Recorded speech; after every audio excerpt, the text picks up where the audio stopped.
El tema de hoy es una conciencia limpia y lo tenemos en 1 Juan 3:19 al 24, así que les invito a tener abierto allí.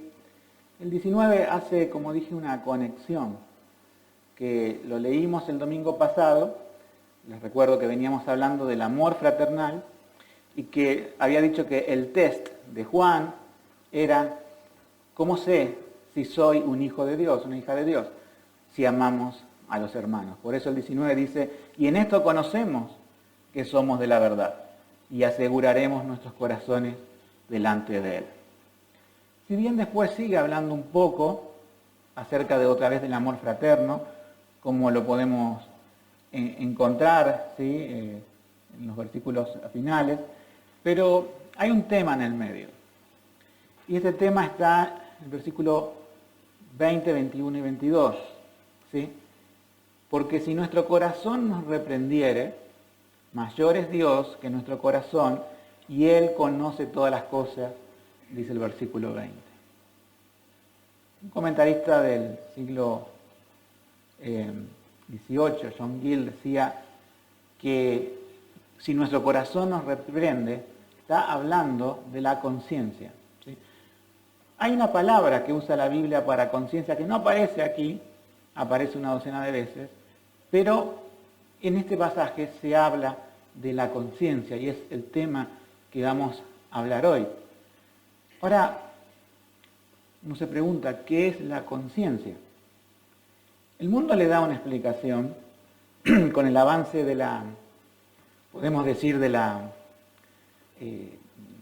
psicología, o con el creador de la psicología, le han dado un tributo a la conciencia y también lamentablemente con las ideas de evolución, donde creen que no hay un Dios creador, el mundo por lo general le atribuye a la conciencia, ¿sí?, es, podemos decir, una expresión subjetiva de las neuronas que se conectan por impulsos eléctricos, y esa expresión subjetiva es la conciencia. Sería muy triste, ¿no?, que solamente seamos un conjunto de cables, ¿no?, interactuando, y que esos cables que tenemos cerebrales, como una máquina biológica, simplemente la conciencia salga de una cuestión así. Dios ha dado pruebas en lo que se llama en teología la revelación general, de que el ser humano es diferente a todo, y es más, que la conciencia no puede salir como de una cuestión simplemente biológica, sino que hay un trasfondo espiritual detrás de la conciencia. Y hay dos cosas que podemos probar, por así decirlo, que Dios lo revela. Pasa que el hombre lo quiere ignorar voluntariamente, ¿sí?, que nos ha dado desde la creación para mostrar en su revelación general, vuelvo a repetir general, porque tenemos otro tipo de revelación. ¿Cuál es el otro tipo de revelación? La revelación específica, que es la Biblia. Pero la revelación general, que se da en la naturaleza, también se da en el hombre. Y hay dos cosas que tenemos nosotros. Por un lado, tenemos lo que se llama a veces la ley natural, quizás ha cambiado de nombre, es en teología hoy, pero que lo encontramos expresado en Romanos 2, capítulo 2, versículo 14 y 15. Yo se los voy a leer. Es un versículo creo que conocido por nosotros. Porque cuando los gentiles que no tienen ley, está hablando de los que no son judíos, que nunca recibieron la palabra de Dios de manera escrita, hacen por naturaleza lo que es de la ley, estos, aunque no tengan ley escrita, ¿no?, son ley para sí mismos. Y el 15 dice: los cuales muestran la obra de la ley, escuchen esto, escrita en sus corazones, dando testimonio juntamente sus conciencias, y acusándolos o excusándolos sus pensamientos unos con otros. Entonces, en este primer punto del mensaje que hablo de la conciencia de todo ser humano, el mundo tiene una definición atea, una definición que no satisface y que no se prueba con la realidad. Porque si la conciencia emerge de simplemente de nosotros y es, por así decirlo, moldeada por la cultura o por la sociedad, ellos en el mundo no tienen forma de explicar por qué en todas las partes del mundo, ¿sí?, el hombre de alguna forma sabe que matar está mal, o que tomar la mujer de su prójimo está mal, o que engañar está mal. Estoy hablando de una conciencia colectiva, ¿sí? Las individuales ahora vamos a ver que pueden fallar. Pero las conciencias colectivas, ya sea de una tribu perdida en los Andes, por hacer una geografía cerca de la nuestra, llegan los conquistadores y obviamente cometen a veces actos horrendos en sacrificio, quizás no tanto en nuestra zona, pero sí en otras culturas, como la Inca, por ejemplo, que había muchos sacrificios humanos, aún los aztecas, pero encuentran en determinados pueblos que hay cierta moral y ellos nunca recibieron la Biblia. Y lo que nos está diciendo acá Romanos es exactamente lo mismo.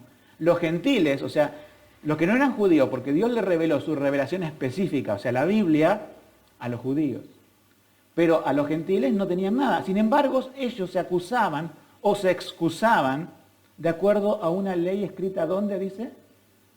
En sus corazones. O sea, está la ley ahí.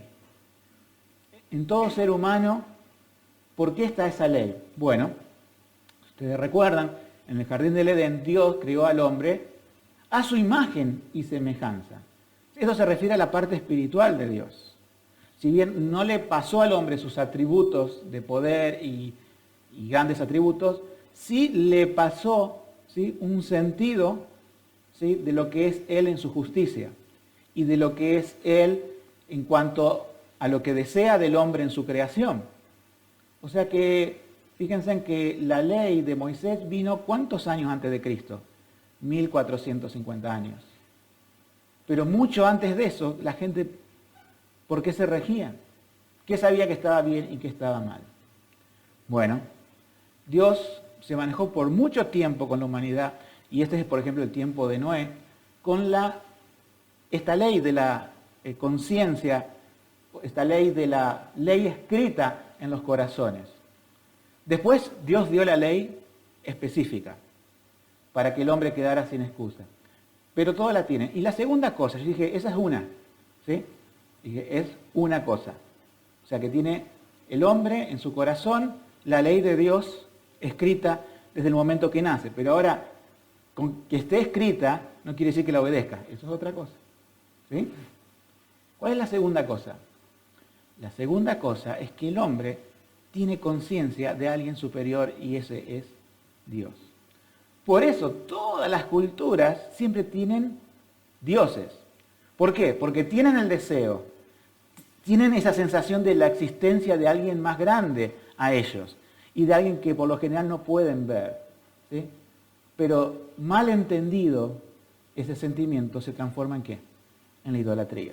Que en el estado de pecado le atribuyen a Dios figura de hombre, o como también tenemos en nuestro país, la madre tierra, la Pachamama. Por lo general todas las culturas atribuyen a cosas naturales como el sol, la luna, la tierra, la naturaleza, la cualidad de Dios, porque sienten el deseo de que hay algo superior, pero lo malinterpretan y caen en la idolatría. Entonces, aquellos que son pseudocientíficos, porque el verdadero científico cree en la palabra de Dios, porque la palabra de Dios apoya la ciencia, no la contradice. Esos pseudocientíficos dicen, no, el ser humano, la conciencia es simplemente esa manifestación abstracta de su sistema nervioso. Entonces no pueden explicar por qué el hombre tiene una ley escrita que no depende de la cultura, que no depende de nada exterior, y por qué el hombre también tiene la tendencia a adorar algo, aunque equivocado, la tendencia. Esas dos cosas testifican en contra del ateísmo. Nosotros tenemos que saberlas, que son parte de la conciencia. Esto es una definición de la conciencia del ser humano. El punto 2 vamos a hablar de la conciencia perturbada, después de la conciencia en manos de Dios y después de la conciencia tranquila. La conciencia perturbada. ¿Por qué es perturbada la conciencia? Por el pecado. ¿Sí? Entonces tenemos en esa primera parte del versículo 20, porque si nuestro corazón nos reprendiere. ¿Ustedes han escuchado la palabra voz de la conciencia? ¿Sí? No es una broma, es como una voz interna que tenemos hablándonos a nosotros mismos. ¿Sí? Si la persona no tiene conexión con la realidad, se dice que ha perdido la conciencia, por ejemplo, en un desmayo, en una internación, en un coma, etc. Pero cuando estamos despiertos tenemos conciencia y tenemos la voz de la conciencia. Y acá Juan nos está diciendo que hay una condición, si nuestra conciencia nos reprende. Vamos a considerar antes de la conciencia del cristiano, ¿sí? Vamos a considerar la conciencia de toda persona, o sea, del hombre sin conocer a Dios como pecador, en su estado de pecado. El ser humano, esto lo dice un poco la ciencia, ¿no? Pero tiene razón en lo que dice esto, que muchas veces las personas lidian con una culpa real. Por ejemplo, una persona robó, ¿sí? Y está ahí en su trabajo quizás, tiene miedo de ser descubierta, pero también hay una culpa que quizás esa persona cuando regresa a su casa e interactúa con su familia y tiene un hijo y ve a su hijo que roba o hace algo, le dice, no tenés que hacer eso, hijo. Y se acuerda que en el trabajo, ¿no es cierto?, robó. Y la conciencia lo acusa. Él sabe lo que está mal, dice, no hagas esto, pero él lo hizo. Ese tipo de conciencia es, podemos decir, la conciencia de una culpa real. Y que hay otro tipo también de culpa que puede partir de lo real o puede partir de lo irreal, que se llama esa culpa neurótica, es decir, personas que viven perseguidas por su conciencia. ¿Sí? O sea, el pecado ha causado muchos males en el hombre. La muerte es uno de ellos, ¿verdad? El principal. Pero también algunas, no todas, algunas enfermedades mentales parten de un desorden total de lo que es la conciencia del ser humano. A veces, ¿no es cierto?, los cristianos piensan, ¿no es cierto?, y esto de la psicología, miren, la psicología pretende arreglar conciencias, ¿sí? La psiquiatría, quiero que hagan la diferencia, pretende hacer funcionar el cerebro bien con medicamentos, ¿se entiende? La psiquiatría arregla cosas físicas del cerebro y la psicología tiende a arreglar conciencia. El problema es que gran parte de la psicología se funda, ¿no es cierto?, en argumentos ateos. Entonces, la forma de arreglar, si bien hay una parte y un campo de aplicación, porque conozco gente que estudia, gente que lo aplica, que son cristianos y yo les recomiendo determinadas cosas, hay algún campo de aplicación que tiene su sentido, pero hay otros campos de la aplicación de la psicología, en su gran mayoría, en lo que se refiere al psicoanálisis, que se equivoca en el diagnóstico, porque es ateo, y en el tratamiento, porque no cree en Dios y lo va a arreglar de otra forma. Entonces, la Biblia nos muestra cuál es el origen de la conciencia perturbada. El origen es el pecado. Ahora, algunos dirán, pero algunas personas no tienen esto de los, parece que no tuvieran esto de los 10 mandamientos dentro, porque hacen cualquier cosa y no sienten culpa. Y tienen razón. Pero eso también lo explica la Biblia. Nosotros tenemos en 1 Timoteo 4:2, que dice, hay bueno, todo un contexto que me gustaría que después lo conozcan, seguramente lo conocen muchos de nosotros, que es, podemos decir, el hombre, podemos decir actual, el hombre del último tiempo. El hombre despojado de toda idea de Dios. 1 Timoteo 4:2 dice una parte que con hipocresía hablarán mentira, teniendo cauterizada su conciencia. Esa palabra cauterizada, ¿saben lo que es una cauterización? Hay muchas formas de que se cauteriza una herida, ¿sí? Por lo general también, cuando la piel del ser humano es quemada como una marca que se le ponía a los esclavos, esa marca, y también, bueno, se hace con el ganado, ¿sí? Pero imagínense una persona que es mucho más doloroso, ¿no? Esa marca caliente, que puede ser metal, incandescente, cuando está en esa marca, y también muchas heridas, por una cuestión, en la antigüedad no había penicilina, no había nada de eso, lo mejor para curar una herida y que no se infecte era cauterizarla, ¿sí? Era quemar. Ahora, ese lugar donde esa herida, ¿sí?, es cauterizada, ¿qué es lo que pierde? Sensibilidad. ¿Sí? ¿Qué pasa con la conciencia?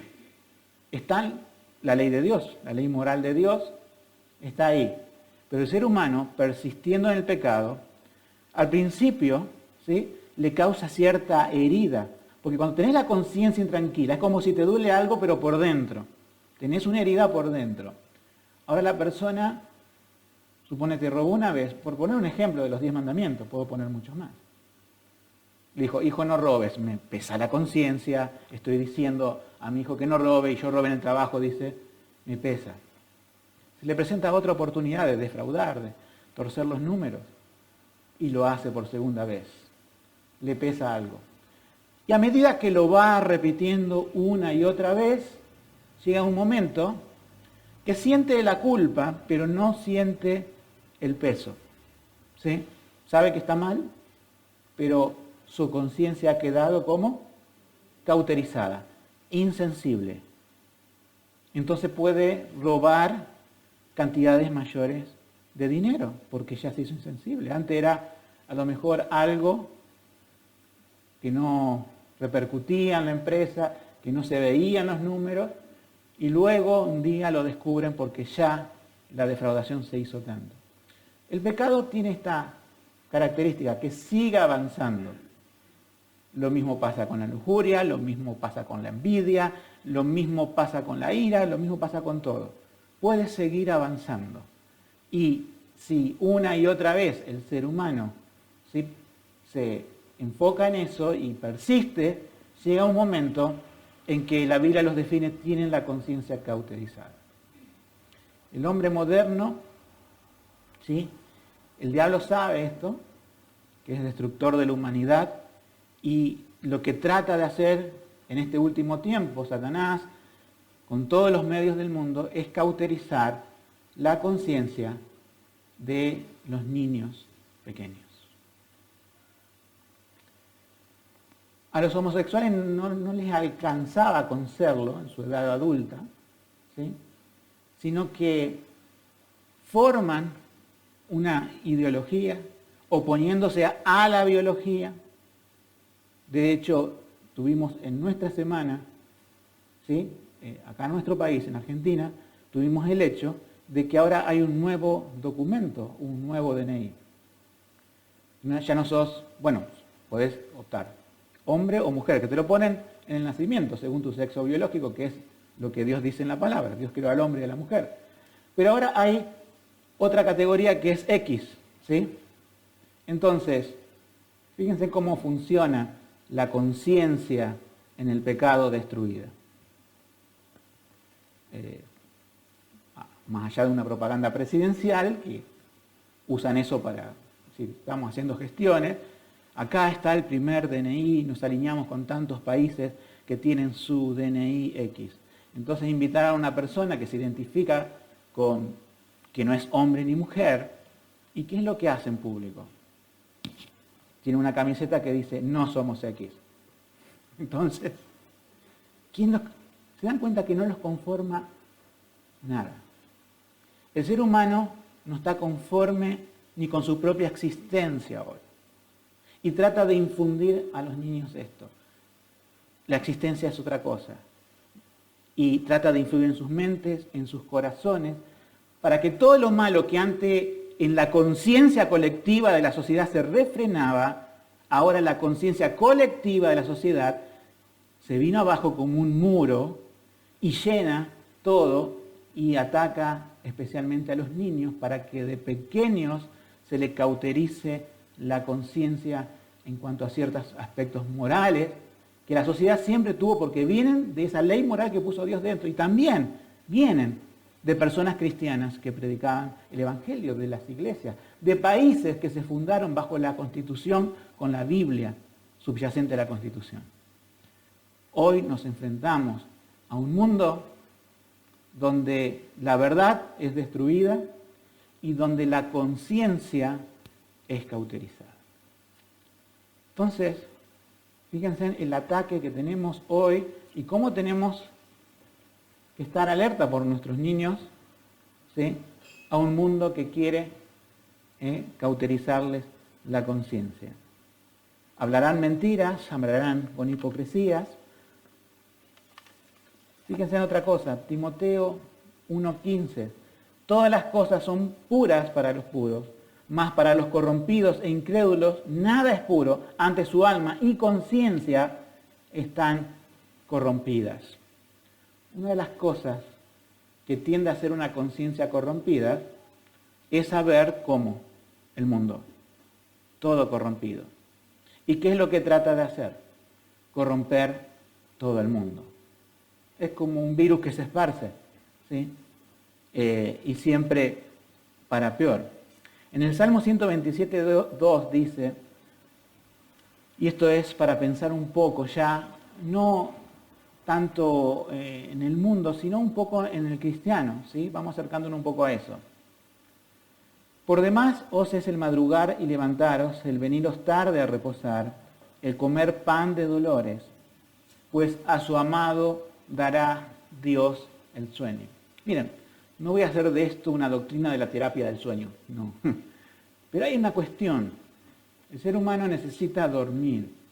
Por lo general, para dormir, los latidos del corazón bajan, la mente se tiene que aquietar, ¿sí? Una mala conciencia, una que está en contra de Dios, ahí vamos, o que sabe que las cosas están mal con su vida, hay personas que realmente no pueden dormir por esta circunstancia. Los que tienen cauterizada la conciencia duermen bien, porque ya se volvieron neuróticos, ya son sociópatas, es decir, tienen las mismas reacciones internas que un caracol, no, es un molusco, no pasa nada, no le afecta nada, solamente piensan en sí mismos, no le interesa al prójimo, ¿sí? A ese nivel se llega de conciencia cauterizada hoy. Pero hay personas que no pueden dormir. Nosotros, hermanos, Cristo vino a morir en la cruz para perdonar nuestros pecados, para limpiarnos de toda maldad y para renovar nuestra conciencia. Crea en mí, oh Dios, un corazón limpio. El corazón ejerciendo, sí, juicio en cuanto a lo que conoce es lo que llamamos conciencia. La conciencia no es un lugar, no es una parte, es como podemos decir algo en acción, y ese algo en acción es lo que dice acá Juan. Si nuestro corazón nos reprende. Entonces vamos a detenernos más en esa conciencia en manos de Dios, ¿sí? Ya vimos qué es la conciencia como definición por el mundo, bíblicamente. Vemos brevemente cómo es la conciencia del mundo, ¿sí?, sin Dios. Y ahora vamos a ver cómo Dios empieza en sus manos, ¿sí?, a tratar esa conciencia. Siguiendo el versículo, nosotros tenemos, sería la parte B del versículo 20, mayor es Dios que nuestro corazón, y Él conoce todas las cosas. En estos versículos hay una gran incertidumbre de traducción del versículo. Leyendo comentaristas, de hecho, te dan 3 traducciones diferentes del versículo 20 y el que sigue. Es difícil en el idioma original porque uno se pregunta qué es lo que quiso decir Juan. Entonces uno tiene que traducir, ¿no es cierto?, literalmente, y esto es lo más literal que tenemos aquí en la Reina Valera, Sociedad Bíblica Trinitaria, es así. Y tampoco uno puede entender bien, si ustedes lo leen en sus casas y se ponen a pensar Dice que, pero a ver, si nuestra conciencia nos reprende, mayor es Dios que nuestro corazón. ¿Esto es bueno o es malo? Uno se pregunta. ¿Tiene un aspecto positivo o un aspecto negativo? Un aspecto negativo en el sentido, ¿es exhortativo para el creyente o es consolador para el creyente? Y en eso me debatía un poco estos días para ver eso. Antiguamente, opiniones reformadas de Calvino y demás, y también de los padres de la iglesia, ya en el siglo IV, estamos hablando de cosas muy antiguas, ellos se inclinaban a tomar que esto era una exhortación para nosotros. ¿Sí? Que está bien, yo creo que coincido con eso. Pero también, no en la primera parte, pero en la segunda parte, que es la otra interpretación, es un aspecto consolador para el creyente de esto. Yo creo que están las dos ideas en esto. Vamos a ver la primera, la parte exhortativa. ¿Sí? Dios es mayor, obvio. ¿En qué es mayor Dios? Primero, Dios nos creó. Él es el creador, ¿sí? Es como cualquier persona que inventa cualquier objeto, cualquier máquina, a diferencia de que Dios, a diferencia de una persona, conoce todo de su maquinaria que inventó llamado el hombre, hasta lo más mínimo, hasta a nivel subatómico conoce Dios, cada cosa nuestra, y de nuestra alma, y de nuestra conciencia, y de todo. Dios es mayor porque Él tiene ese conocimiento perfecto de todas las cosas que se llama como omnisciencia. ¿Sí? Nosotros encontramos, por ejemplo, en Salmo 139.2, que dice, y esto es algo que, bueno, Dios no se traslada, porque el Espíritu está en todos lados, ¿sí? Pero dice así, tú has conocido mi sentarme y mi levantarme, has entendido de lejos mis pensamientos. Es una forma que tiene de expresar Dios en su palabra, que no está ni lejos ni cerca, Él todo lo ocupa, todo lo llena, está en todos lados. Pero es como decir, se anticipa a tu propio pensamiento. Nosotros ni siquiera podemos saber eso. Pero Él sí. Hasta se anticipa al decirte, entiendo de lejos tus pensamientos. Versículo 3 del Salmo 139, mi senda y mi acostarme has escudriñado. Mi primer pensamiento antes de acostarme, al levantarme, al andar en camino. Y todos mis caminos te son conocidos. 4, porque aún no está la palabra en mi lengua, y aquí, oh Jehová, tú las sabes todas. O sea, Dios conoce aún antes que digamos nada. Y los versículos anteriores nos dice que aún Dios conoce quizás, ¿no es cierto? No, para nosotros, ¿no? Pero Él sí, antes que lo pensemos. Dios ya sabe hasta lo que vamos a pensar, cómo lo pensamos, cómo es el transcurso de nuestra mente y corazón en el día. Dios sabe todo. Obviamente, esto nos puede llenar de temor. Ahora, para que es impío y no está reconciliado con Dios, sí lo llena de temores. Pero para el creyente, si bien al principio puede llenarnos de temor, tiene que ser algo consolador. Dios conoce todo. ¿Tengo que orar a Dios? ¿Tienen que orar ustedes, hermanos? Pedimos por las personas que están enfermas, pedimos por las personas que están mal. Y sin embargo, Dios no solamente conoce toda la situación y lo que va a hacer, sino conoce nuestro corazón. Siempre repetimos, la oración no es para cambiar los planes de Dios, es para conformar nuestro corazón a su voluntad. Al orar nos alineamos con la voluntad de Dios, esperamos en Él, ejercemos fe, perfeccionamos la fe y obtenemos un mayor peso de gloria en nosotros mismos al confiar en nuestro Dios. Sin desviarme del tema, Dios conoce la conciencia y aún antes que oremos, Él ya sabe que vamos a orar.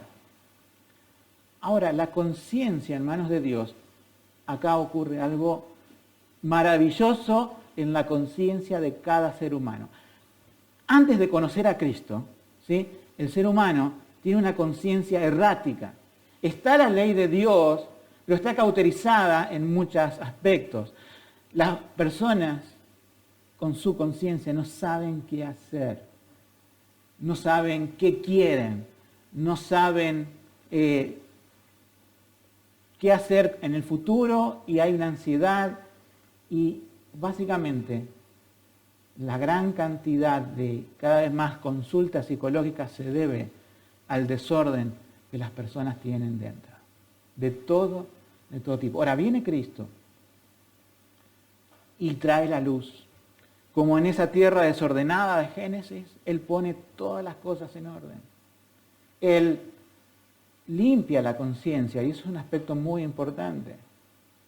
Cristo impacta a través del Espíritu Santo dentro de nuestro espíritu, cuando dice la Biblia que hace una regeneración, que hace todas las cosas nuevas, quiere decir que también mi conciencia es despertada, porque estaba antes muerta, mejor dicho, resucitada, a una conciencia nueva.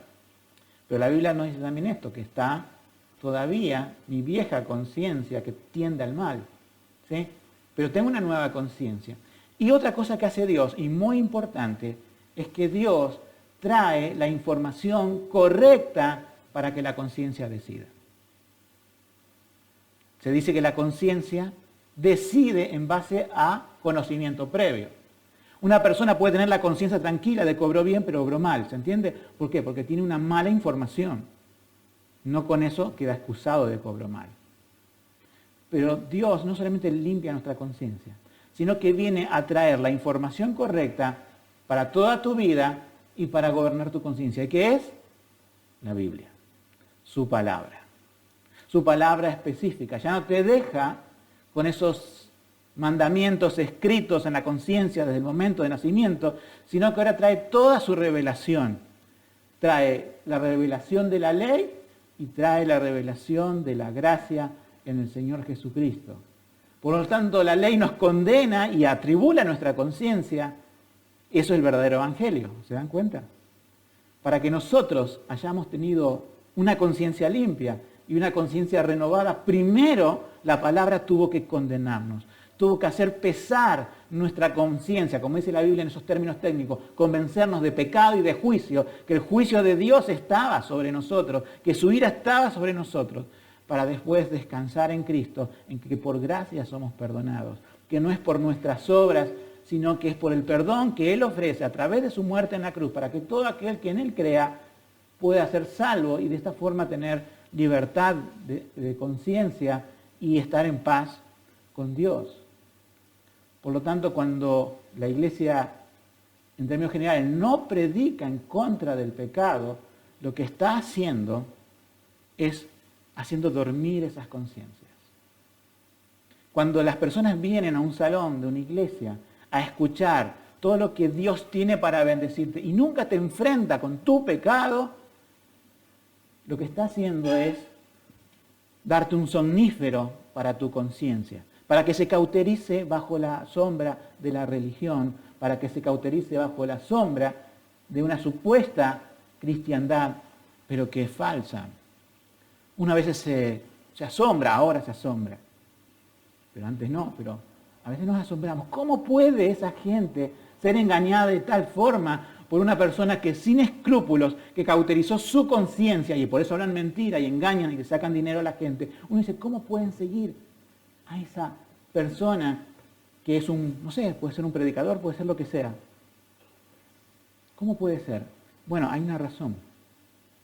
Si bien le están sacando cosas, si bien lo están trasquilando como ovejas, decimos, hay una cosa que Él les da, ese falso obrero del Señor. ¿Qué les da?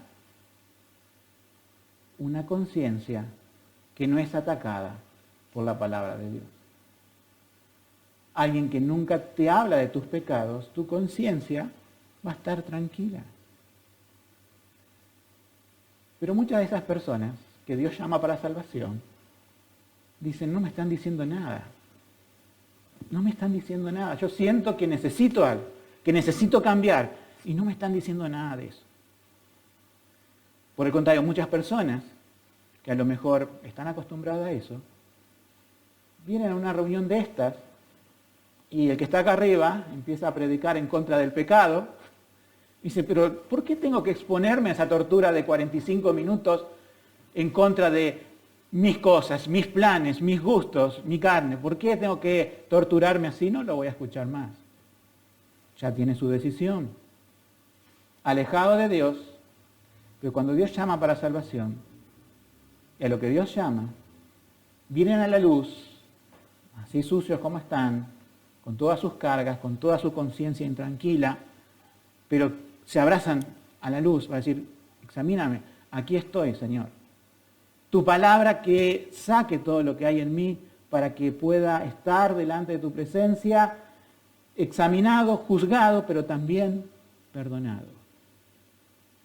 En vez de los otros que quieren ocultar su conciencia, disparan a cualquier predicación que sea bíblica, cualquier predicación en contra del pecado, y van a ir tras cualquiera que le ofrezca algo que no ataque sus conciencias. Pero el ataque de la palabra de Dios es algo sano. La palabra de Dios es una espada que traspasa nuestra mente y nuestro corazón, divide como si fueran nuestros huesos, nuestros tuétanos, en sentido espiritual, y examina todo de nosotros. Y cualquier partimiento, cualquier ataque con espada duele, pero luego hay una paz que sobrepasa a todo entendimiento. Luego que las palabras de Dios nos corta, Jesucristo nos sana. Y el estado posterior a que somos, sí, expuestos a la ira de Dios, expuestos a la ley, está en el resultado de la gracia. Y ahí está la conciencia renovada. Y ahí está la conciencia con una nueva información.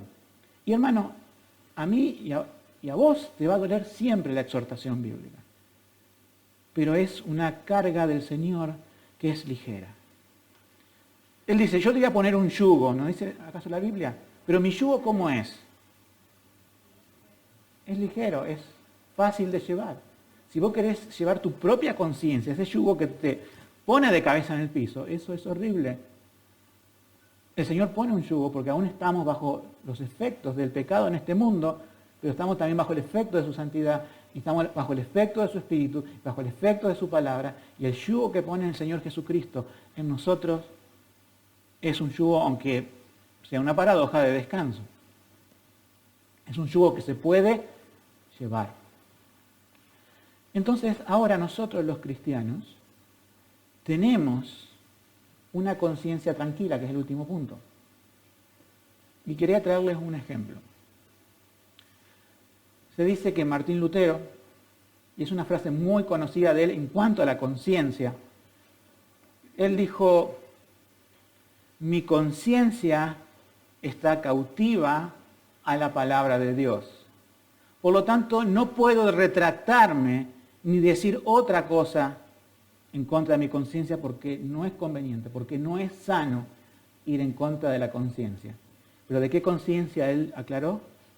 Mi conciencia está cautiva a la palabra de Dios. Yo creo que a veces cuando se recuerda el día de la Reforma, el 31 de octubre, cuando Lutero clavó las 95 tesis en la abadía de Wittenberg, allá en Alemania, diciendo muchas cosas en contra de la Iglesia Católica y del Papa, se lo recuerda como ese día, como el día de la Reforma. Quizás también el día de la Reforma, es decir, cuando volvió a brillar el Evangelio allá en Europa, ¿sí? Después de siglos de oscurantismo de la Iglesia Católica, el día de la Reforma podría haber sido un 18 de abril, donde estaban reunidos todas las autoridades católicas. Esto se lo conoce como la dieta de Worms, no es una dieta de comer, no, es una reunión, a eso se llama una dieta. Worms era el lugar y se lo lleva a Martín Lutero después que en 1517 había clavado esas tesis, recorrieron todo el mundo y ahora querían su cabeza y le dieron una oportunidad de conciencia, una oportunidad para retractarse, ¿sí? En 1521, un 18 de abril, a las 4 de la tarde, le dijeron todos los cargos contra él y le dijeron retráctese. Si Martín Lutero hubiera dicho peligra mi vida, no quiero morir tan joven, quizás lleve esto muy lejos, no tendría que haberlo llevado tan lejos, me retracto, lo felicitaban y se iba a su casa caminando. Sin embargo,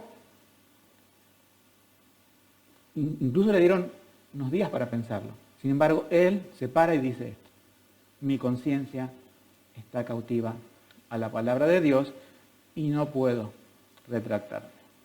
Ese es un punto crucial, que si no hubiese existido, no hubiese existido ninguna reforma protestante alguna. Ahora lo que tenemos que preguntarnos nosotros es, nuestra conciencia tiene que estar. ¿Está cautiva la palabra de Dios? Tiene que estar. ¿Cuánto está cautiva? Si conoces a Cristo, podés hacer esto. El que no conoce a Cristo no puede hacerlo, no puede cautivar su conciencia a la palabra de Dios. Lo puede hacer de una forma externa, pero nunca interna. Nosotros los cristianos, sí. La conciencia se ha empezado a hablar cada vez más en nuestro siglo, el pasado, y recordamos cómo trataba también a través de los siglos la Iglesia la conciencia. Ir en contra de la conciencia antes era algo de deshonor total para el ser humano. Ahora el ser humano es cambiante. Un día dice sí, un día dice no. ¿Cómo somos nosotros? Somos personas titubeantes, cambiantes, que cambian de parecer.